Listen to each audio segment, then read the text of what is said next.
మయూర వాహనుడు కుక్కుటధ్వజుడు. మహాజ్ఞాని కనుక సుబ్రహ్మణ్య స్వామితో శూరపద్మాసురుడు యుద్ధం మొదలుపెట్టాడు. యుద్ధం ఘోరంగా సాగుతోంది. అనేక రూపాలు మారుస్తున్నాడు. చివరికి శూరపద్మాసురుడు ఒక మామిడి చెట్టు రూపంలో నిలబడ్డాడు. మామిడి చెట్టును ఛేదించాడు సుబ్రహ్మణ్యుడు.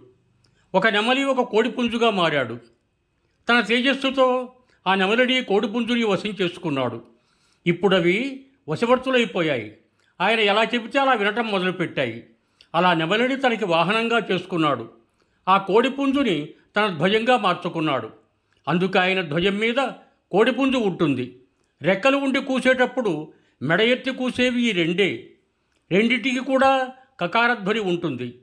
అందుకే నెమలి క్రేంకారం చేస్తుంది, కోడిపుంజు కొకరోకో అంటుంది.